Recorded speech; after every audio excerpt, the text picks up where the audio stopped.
As the Buddha said, people who are not fully awakened are never really alone.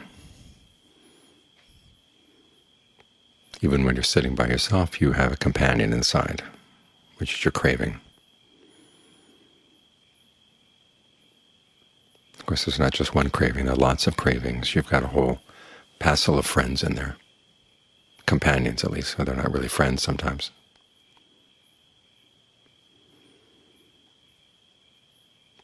Even when you die, your craving goes with you. In fact, it's what enables you to be reborn.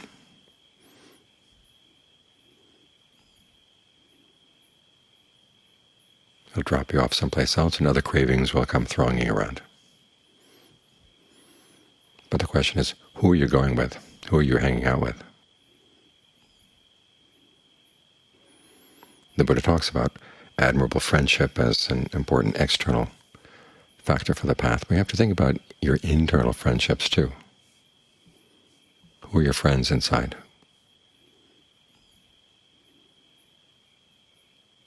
Because after all, not all craving is bad. You can choose to hang out with a craving that wants to get awakening, that wants to follow the path.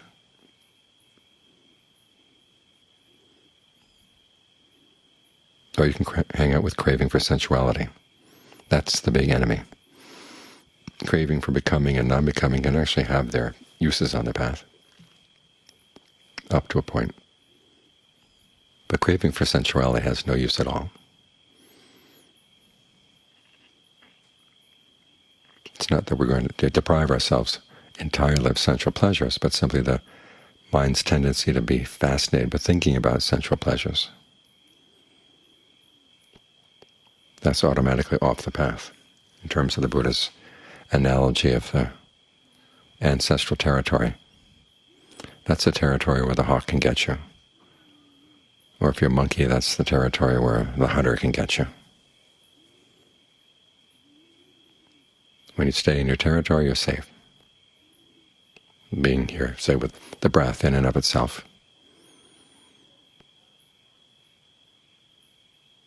Really giving yourself to the practice of trying to be in contact with how the body feels from within, and trying to create a sense of pleasure here.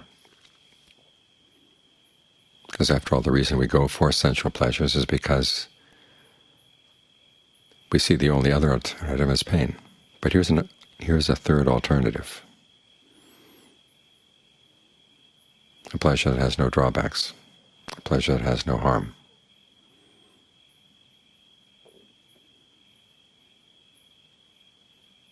So the craving that wants to get into concentration is a good craving.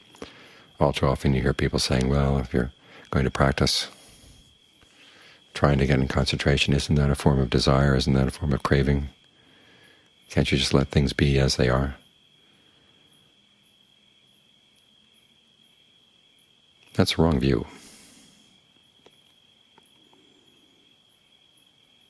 As the Buddha said, the desire to be awakened is something you want to encourage. In Ananda's analogies, it's the only way you're going to get to the park is to have the desire to go there. But once you arrive, then you're done with it.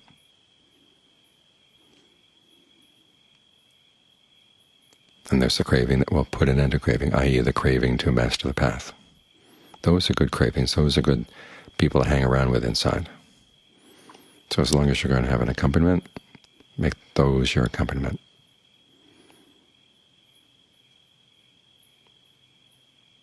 Take the mind's habit of talking to itself and use it in a way that's really helpful. Because this is all you have to depend on as you go off on your own. So those of you who are visiting the monastery, when you go back home, you've got to learn how to talk to yourselves inside in a way that keeps you on the path. Because we're bombarded by so many messages from the media that would pull us in all kinds of different directions. Their values are all skewed. What they want out of you is all skewed. What they want you to adopt as an attitude is all skewed. So you really have to have a protection. You have to be able to stand back, stand outside of the way the culture is going.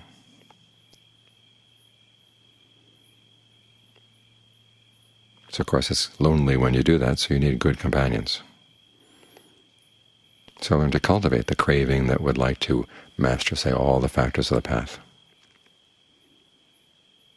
I would like to really give the Buddha's teachings a try. Is it possible to find a deathless happiness inside? Always hold to that as one of the possibilities of a human life. The Buddha devoted his whole life to answering that question, is such a happiness possible? He felt that if he hadn't at least tried, his life would have been wasted. But he tried, not only tried, he also found that the deathless happiness is true. So always think of that as one of the options of human life. And ask yourself if you find it interesting. Do you find it compelling? Do you feel like you're ready for the challenge?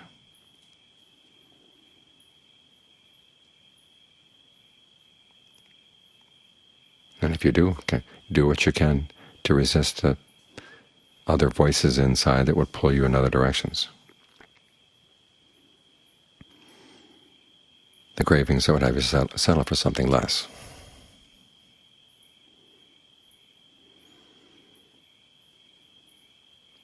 At the very least, have the craving to be on the path.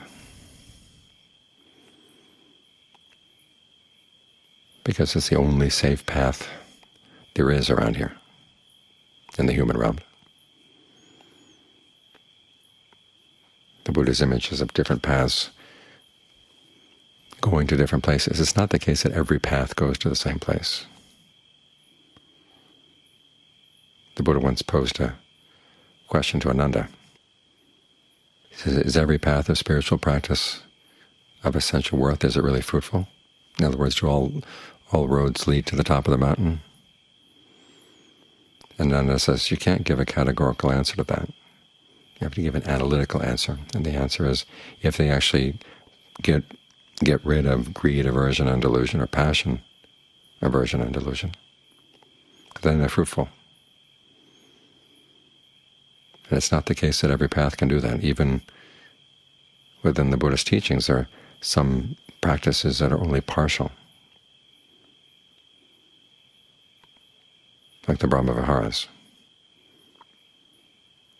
There's one time when the Buddha said in a previous lifetime he'd been a king and then abandoned his kingdom and went off to practice the Brahma-viharas.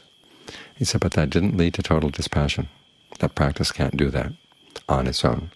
You have to supplement it with virtue, and you have to supplement it with discernment.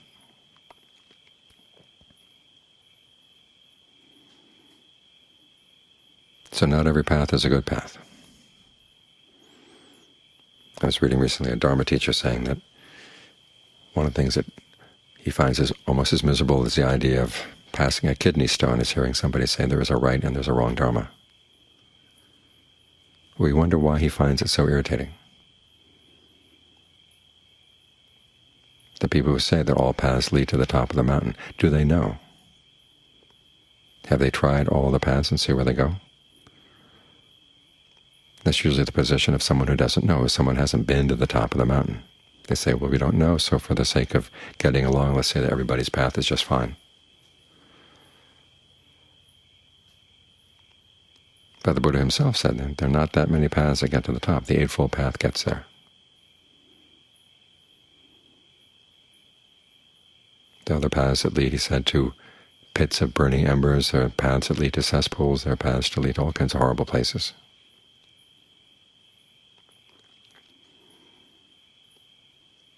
So if you make up your mind you want to stay on the path, nourish that craving. That can be your companion, a companion you can trust.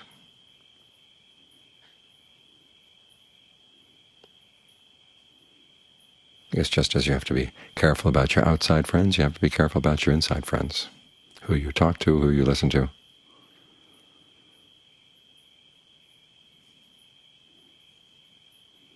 So make sure you choose your inside friends well.